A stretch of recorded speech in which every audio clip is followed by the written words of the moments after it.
West Bengal ডিএলএডের জন্য আজকে কিন্তু মোস্ট ইম্পর্টেন্ট ক্লাস। আজকের এই ক্লাসে ডিএলএড পরীক্ষায় প্রথম বর্ষে বারবার আসা প্রশ্নের সমাধান আমরা দেখে নেব। আজকে আমরা কথা বলবো বাংলা এমসিকিউ নিয়ে।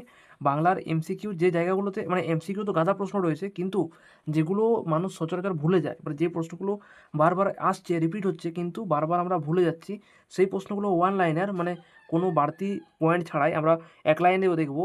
যেমন অনিলা দেবী শরৎচন্দ্র চট্টোপাধ্যায়ের ছন্দনাম, তারপরে শুভা ছোট গল্প রবীন্দ্রনাথ ঠাকুরের লেখা। এইভাবে ইজিভাবে আমরা প্রতিটা জিনিসকে আলোচনা করে নেব, দেখে নেব। তাই চলো ডিটেলসে দেখে নেওয়া যাক।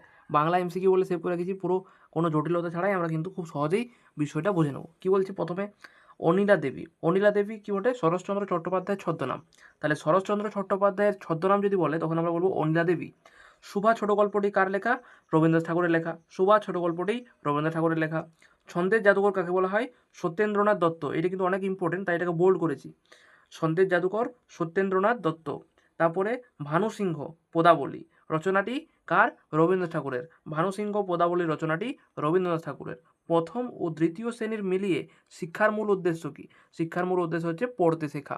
তারপরে প্রশ্ন, নৌকাযাত্রা কবিতাটি কার লেখা? রবীন্দ্রনাথ ঠাকুরের লেখা।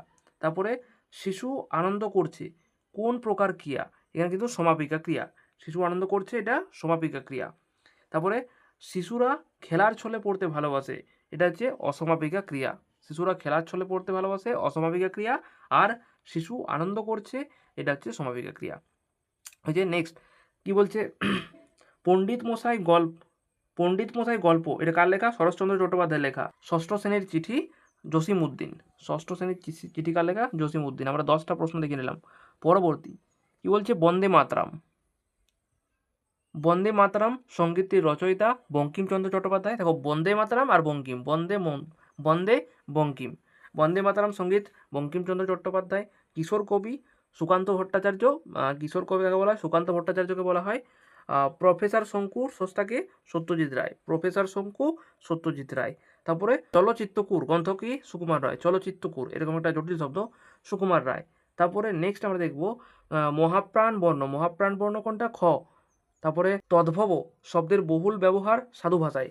তদ্ভব শব্দের বহুল ব্যবহার কোথায় দেখা যায়? সাধু ভাষায় দেখা যায়। তারপরে পঞ্চম শ্রেণীর মাঠ মানে ছুটি কবিতাটি কার্তিক ঘোষের লেখা।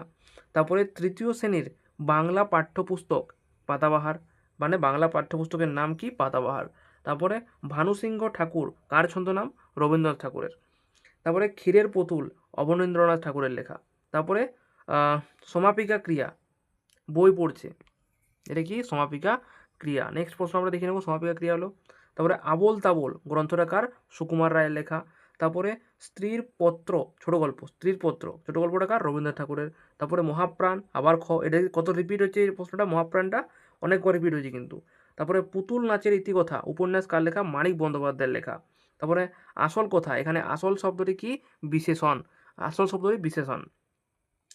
আমার বাড়ির কাছে কার লেখা? বিনয় মজুমদার। তারপরে পেটকাংশ শর্ট, এটা কি? শ্রবণ দর্শন ভিত্তিক। তারপরে কি উঠোগো ভারতলক্ষ্মী কার লেখা? অতুল প্রসাদ সেন। নেক্সট অগ্নি সমার্থক এটা হবে কৃষাণু। অগ্নিটার সমার্থক কি হবে? কৃষাণু। তারপরে পাখির কাছে ফুলের কাছে কবিতাটি আল মোহাম্মদ। তারপরে বিদ্যাসাগরের নিজের হাতে নিজের কাজ গদ্যে যার ব্যাগ বইছিলেন তিনি হচ্ছে ডাক্তার। তারপরে মা শিশুকে চাঁদ দেখাচ্ছেন প্রযোজককর্তা। তারপরে প্রাথমিক স্তরে ভাষা শিক্ষার সর্বাধিক ব্যবহৃত পদ্ধতি বর্ণানুক্রমিক পদ্ধতি। আদর্শ লিপি বই ঈশ্বরচন্দ্র বিদ্যাসাগর। জীবন স্মৃতি রবীন্দ্রনাথ ঠাকুরের লেখা। ঠাকুমার ঝুলি দক্ষিণারঞ্জন মিত্র মজুমদার। তারপরে চাও কেন মিটিমিটি উঠে পড়ো লক্ষ্মীটি উক্তিটি ঘুম ভাঙানি কবিতা। নৌকাযাত্রা কবিতায় মধুর বন্ধু ছিল দুজন, মানে নৌকাযাত্রা যে কবিতা ছিল রবীন্দ্রনাথ ঠাকুরের নৌকাযাত্রা কবিতা, সেখানে মধুর বন্ধু ছিল কজন? দুজন। তারপরে গাছেরা কেন চলাফেরা করে না, এই পাঠটি তৃতীয় শ্রেণীতে আছে। তারপরে লেবু পাতা কর্মচা খেলাভিত্তিক ছড়া, এটা কী ভিত্তিক? খেলাভিত্তিক। 41টা দেখে নিলাম। অনেকগুলো প্রশ্ন রয়েছে, 60টা প্রায় প্রশ্ন রয়েছে, 60+।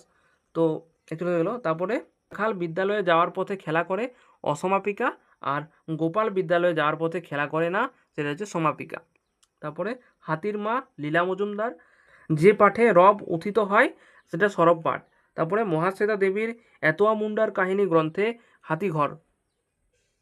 তারপরে চাষির ছেলের বউ বুদ্ধিমতী ছিল। তারপরে নকল সোনা, নকল শব্দের বিশেষণ নুরু থেকে নজরুল প্রথম শ্রেণীতে আছে নুরু থেকে নজরুল, হযবরল সুকুমার রায়ের লেখা।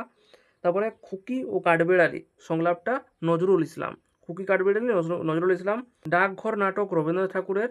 তারপরে যে ক্রিয়াপদ 3 প্রকার, পদ 5 প্রকার, বৃষ্টি পড়ে টাপুর টুপুর রবীন্দ্রনাথ ঠাকুরের শিশু কাব্যগ্রন্থে, বৃষ্টি পড়ে টাপুর টুপুর রবীন্দ্রনাথ ঠাকুরের শিশু কাব্যগ্রন্থের। তারপরে কে ছিলেন ঈশপ ছিলেন কৃতদাস। রবীন্দ্রনাথ ঠাকুরের নোবেল পুরস্কার পান 1913 খ্রিস্টাব্দে।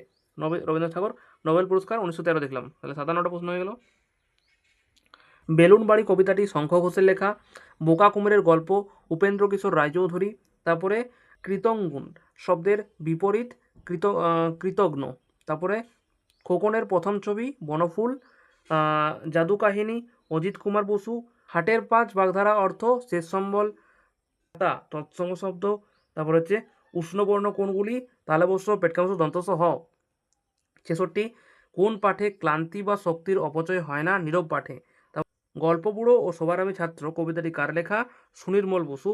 তারপরে হচ্ছে তাল্যমণি গল্পের রচয়িতাকে এবং প্রধান চরিত্র, এটা আমরা এসিকেও দেখেছিলাম, বিভূতিভূষণ বন্দ্যোপাধ্যায়। চরিত্র জটি পিসিমা। এই ছিল আমাদের 68টা প্রশ্ন, গুরুত্বপূর্ণ এমসিকিউ। এগুলো প্রত্যেকটাই কিন্তু প্রিভিয়াস ইয়ারে আসা প্রশ্ন, প্রতিবার কিন্তু এগুলো রিপিট হয়।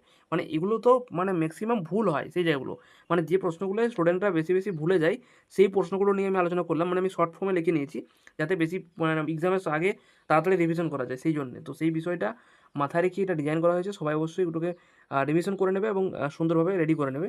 এটা আমি লিখে নিয়েছিলাম নোট আকারে এবং সেটাকে শেয়ার করলাম। এভাবেই তোমরা যদি চাও আরও পরবর্তীকালে ক্লাস বাংলার উপরে, আমরা এসএকিউ পড়ে নিয়েছি, এবার আমরা দেখছি এমসিকিউতে আসছি এবং এমসিকিউ এটা গুরুত্বপূর্ণ।